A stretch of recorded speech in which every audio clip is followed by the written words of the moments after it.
is Noreen from Joya Cards, and I'm an independent Stampin' Up! Demonstrator, and welcome to my YouTube channel. Yay! For more of my Stampin' Up! Card videos, please click the subscribe and the little bell, and you'll be notified when my videos release. So, today is the From the North Pole, November 2022 paper pumpkin. Yay! Now, I haven't really looked in this. I just took off the plastic on it.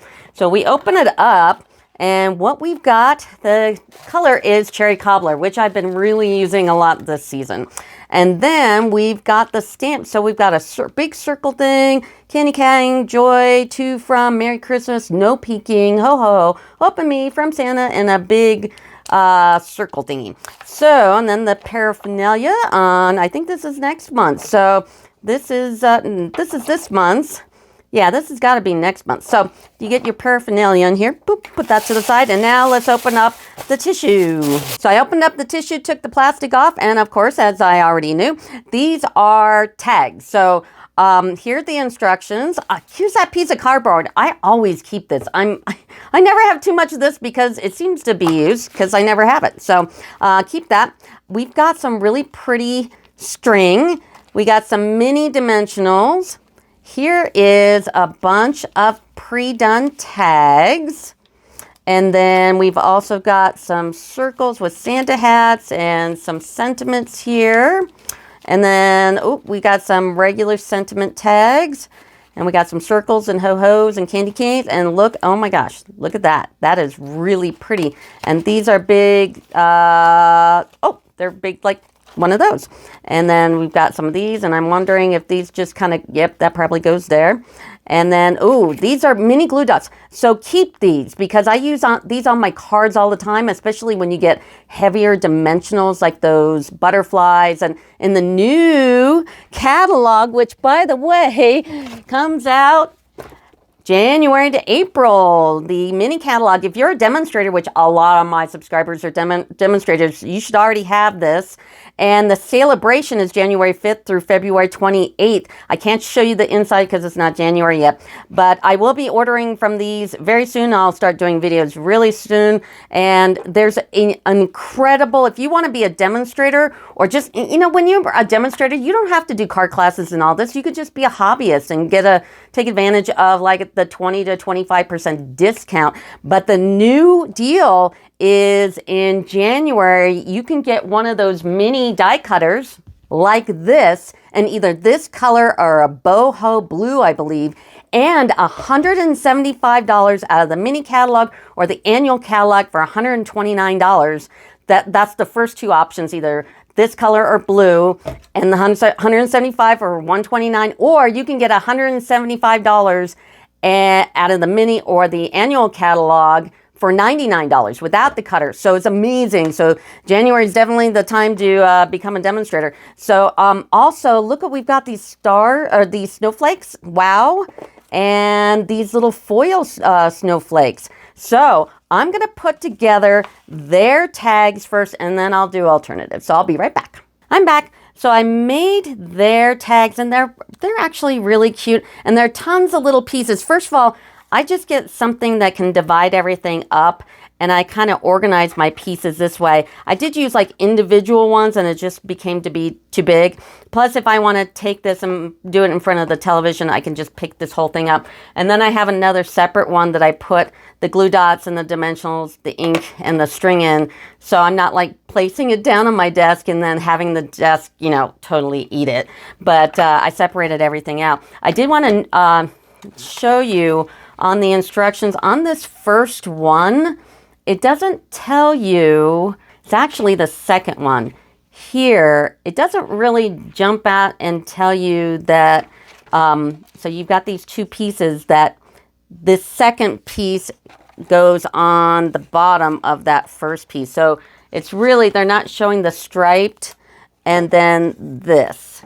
So this picture right here is the back of this that you put your little glue dots on, and you put it on top of this one. So they didn't show this. I just, you can kind of figure it out, but I thought that was a little awkward. And then also, I think on the second piece there was, so yeah, the problem is the big stamp. So it's these clear stamps here. Now, for most of these, I was using my regular Stampin' Pad because it's just easier than a Stampin' Spot. But I have the tendency to have my pads a little dry because I do a lot of backgrounds and stuff. So, and even with re-inking it, it wasn't coming out solid. In fact, what I'm going to show you isn't all that solid either. So what I did is I took my Stampin' Spot. I actually opened it. I kind of hoard these things because I found these awesome storage things for my Stampin' Spots. And you open the box here and you can put them in. I even like doubled, like I have 2 of these and the lid closed. So these are the ones that came with my paper pumpkin. And these are the ones that I made with the uninked Stampin' Spots, you know. So I have 2 here and they're all like in order. And I'll put the link to get these in the description of my video. So those are the cases that I use. So I ended up opening this. I usually hoard it. I am a Stampin' Spots hoarder. I know I have problems. So I ended up taking the stamp. So I took the stamp and I took the Stampin' Spot and I really saturated it. And I really, you know, did it really quite a bit because the first one didn't turn out very well. Here's the first one and I did it with my pad. And then I inked my pad and I turned it over and I got that. And then I took my Stampin' Spot and I really saturated it and I get this. Now, to me, this isn't even enough. But, you know, you could take your Stamparatus and then use your Stamparatus and you can get it as dark as you want. So those are the recommendations I would suggest for doing this particular stamp. So now I'm going to go ahead and make some alternatives. On the back of the instructions here, Stampin' Up! Gave you a few of their alternatives. And then right here on the bottom under the contents of what's in it, I look for the colors. So black, cherry cobbler, crumb cake, mint, macaroon, shaded spruce, and sweet sorbet. So I'll probably grab all those colors, just the cardstocks, and then start making some alternatives. I'm even going to look in my DS paper for those particular colors and try to match them up. So when I do my alternatives, I believe I'm allowed to use any of the cardstocks and some basic shape dies, or maybe some Christmas dies, because we've all got a bunch of those. And then either I'll probably do a combination of cards and tags. So anyway, so I'm going to do my alternatives and I'll be right back. I'm back. So what I've got here is 5 alternative tags and 5 cards. And the last 2 cards, of course, are some, yeah, stick around for those. So what I did with the tags, and I was just trying to get things out. I have at least 3 more Christmas sets, and it is the end of November, and I've got to get them out. So I've got to be doing a lot of videos in a few days. So anyway, just some basic stuff. These 3 tags here, other than the ribbon, I stuck to the kit. Now, I chose not to use the twine for a tag. I just didn't like it. And I looked in my supplies and I found this really pretty shimmer ribbon. And what's great about this ribbon, it is thinner than the red and the green ribbon.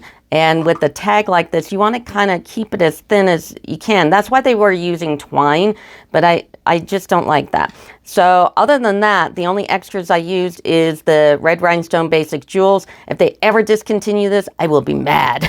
I would go on that sandbox thing, because if you're a demonstrator, we have the sandbox on our website that you can tell them what, you know, suggestions you would like to make. Anyway, so basically, you know, just some real stuff. The one thing that I will tell you is always stamp your to and from first. So if you know this is the back of the tag, do that, because once you start dimensioning, then it gets really hard to make that stick. So I just made some basic ones here. I did like put these together so they don't flop around to and from. And you could decorate the back more if you like. I just chose not to. Now, with the Joy stamp, now I was using both my stamping pad in the cherry cobbler and also the Stampin' Spot, but my Stampin' pads are usually pretty dry because I do a lot of background stuff. I know that's bad. So I use my Stampin' Spot because this is new and it's really super inked. And then just make sure you ink the you-know-what out of it before you stamp, because those clear stamps, they don't do very well with solids. So I almost pulled out my Stamparatus for this, and I am in other cards, but for this, it's like, oh, I'm just going to saturate it real good and try my luck. So these are 5 on my tags. Here is card alternative number 1, which is really alternative number 6. So I just took the tag and I put it on top of a piece of Santa Express. It's a really good green striped paper. I used their snowflakes from the kit, their tag from the kit, the dimensionals here from the kit. These obviously from the kit. This is Cherry Cobbler, 5.5 by 4.25. And then on the inside, I just use that Santa Express again, basic white and the ho, ho, ho. So this is a real easy one. This is card alternative number 1. Here is alternative, actually 2 and 3 for cards. And I'm showing you them together for a reason. First of all, they're all both on Cherry Cobbler, 5.5 by 4.25. I am framing these in basic white, and this piece, this is mint macaroon, and this piece is a piece of basic white that I used my blending brush and shaded spruce, and I stamped the candy canes on. And then, but the real reason why I'm showing you these together is because I've attached the stamp on different ways. First of all, I had to use my Stamparatus. If you don't use your Stamparatus and you stamp this particular stamp, you might get something like this. These stamps, when, like I said, for a solid, you got to use your Stamparatus if you want it to be solid. So I did these on the Stamparatus, but that's not the real reason. And I don't know if the video is going to really show it very well, but this is, I've mounted this on the foam adhesive sheet, and this one is just dimensional. So you can see the space under here. Dimensionals aren't as high as the foam adhesive sheet, and I purposely put this on the piece that isn't as good as this one. I thought this one turned out better. So I put it on the plain one, and it makes the plain one look better than this one. So definitely those foam adhesive sheets are worth it. And all my dimensions and all the supplies I used are in the description of my video. So if you go to the video link, so you go to the description of the video, and there's a little arrow or show more or anything, but you keep clicking on those and everything pops up. And there are bit.ly links that you can just click on for the Stampin' Up! Products. It goes right to my Stampin' Up! Site, and, you know, to place an order with me, that'd be nice. And then also I have Amazon links, because I am a small business. This is like help the small business. And you'll see things like my glass plate. You'll see the magnets. These are the Stampin' Store magnets. You'll see the paper folders, which I love to death, that keep all your paper and your scraps in there. Those are all in there as well. So anyway, so those will be in the description of the video. But these definitely look different, and they're definitely worth to get the sheet, especially on a big element like this. So this is card 2 and 3. Here's card number 4, and I love my bling. So this is that red and white shimmer paper. And when I saw that in the catalog, I went, oh yeah, I'm getting a bunch of that. And I went through a bunch of that. Also on the card before, I forgot to mention that I used the layering circles, of course. This is the 3rd largest one. So on this one, I used the layering circles again. So I went ahead and put the glimmer paper on first. And then this particular one is the 2nd largest, I believe, circle here. So the 2nd largest, and then I took the 2nd and the largest one and did it in black and made this frame. So I've got the frame here, and so I cut this out first. So you got to layer these down first and then cut it, okay? Because you want them to line up perfectly.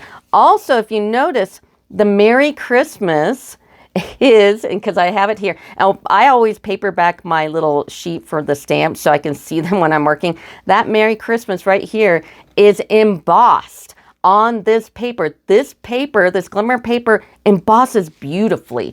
I was so surprised. So I used that new kit that they've got for us that has the brush and the tweezers, and I love it because I was using a jewelry tray before they came out with this, but this is way better because it has this little spout. So, but yeah, you cut that out first. I embossed it, and emboss after. Don't do it before. So cut everything. This should be the last thing that you emboss, just in case, you know, when you pull it through the die cutting machine, you don't mess it up. And then I took those foam adhesive sheets again, and what they look like, let me show you, is this. These are those foam adhesive sheets that I was like using on that other card here. And that's what this circle's on. Now you can do it two different ways. The easy way, or the, oh, I changed my mind, I want to use this, and do it after the fact, harder way. So the first way is you would take this sheet and you would cover it in that glimmer paper because it is kind of hard. So I covered this whole side here with the glimmer paper and then I cut it. That's the smart way to do it. But if you forget, I mean, it is a circle and you can do it. In fact, I did this one after the fact, but it's an easy one. It's a big circle, so it wasn't too hard, but I still wouldn't recommend it. So this is up on the foam adhesive sheet in the white glimmer paper, and then I put the snowflake from the kit because it's glimmer as well. It's like, oh, this is perfect, and did the red and white again. I use the rectangle stitch frames because it's like I'm always in the beginning of when I was making cards, my inside of the cards looked like they were the outside of the cards like all the time. And it's like, oh, wait a minute, there's nowhere to put, you know, like from and to and all that. So I used my rectangled stitch frames, the largest one here, and I made this tag here. And of course, you know, we didn't have a good inside sentiment from the kit because these are supposed to be tags. So I used Snowman Magic, which I'm going to be doing very, very soon, the next couple of days. So I use this sentiment here for that one. And this is really nice because that foam adhesive sheet goes right through and it's super cool. I don't know if the video is doing it any justice, but it's super cool. So this isn't even the crazy one. Let me show you the last card I made. And here's the final card, and this is, yes, going to be a trifold. So how I did this is you take 5.5 by 4 1/4. Now all the directions will be for this fold in the description of the video. So this is a regular card base right here. And what you do is you take another 5.5 by 4 1/4 card base, but instead of doing the whole thing, I cut like most of it off. There's only like an inch here. And I snailed it to the inside. Sorry, my number's on there so I can know which one I'm talking about. So I snailed it on top of the card here. And this DS paper, which is, by the way, it is Painted Christmas. Isn't this a beautiful paper? And when I cut it up, I made sure at least this matched. I wouldn't be able to get this matched because it's not long enough, but I got these to match up. But I snailed it. Actually, I didn't snail it. I used tear tape. Anything that I have done that has to do with glitter, touching glitter, glimmer paper, I will use tear tape. So there's tear tape holding this together because this glimmer paper does not like tape or glue. So, but I tear taped this down because I wanted it to be sturdy. So that's how you make the card base. And then of course, once again, when you're doing your circle, and this is the largest circle from the circle frames here. So this is the largest circle, and I wasn't able to do a frame around it because there isn't anyone larger than that one. So, but put your paper on first. So paper this side and paper this side, and then do your circle. And then once you've done that circle, you've got to line it up with this one as well. So you got to line these up and then put it through. So bring out your other one and line it up. And then I just used the largest one again in Evening Evergreen and made a circle background here. This white one with the shaded spruces from the kit. This, of course, is the foam adhesive sheets. This is embossed in black. And it, like I said, it did beautifully. That's that that white shimmer paper, glimmer paper, not shimmer. It's the glitter paper, and it did really, really well. And then the rectangle stitch frames, I also used that same sentiment from Snowman Magic there, and it did really, really well. So that is the last one. And just to wrap things up, there is, when you have a paper pumpkin kit, there is a email that goes out that gives you a printable case cover here. And the cases are also Stampin' Up! So you can order these. These will be in the description of my video as well. You can click on the link and place an order. I put all of my stamps back in, all the pieces that I didn't use, and put it back into the case, and I do sell these online. So go to joyofcards.com. There's a shop, or if you you pull it up, there's 3 lines at the top. Click on those 3 lines. There's a shop directly with me for Stampin' Up. And that's all new stuff. And there's Shop Joy of Cards, which is all my retireds. This will be in retireds because you can't get it anymore.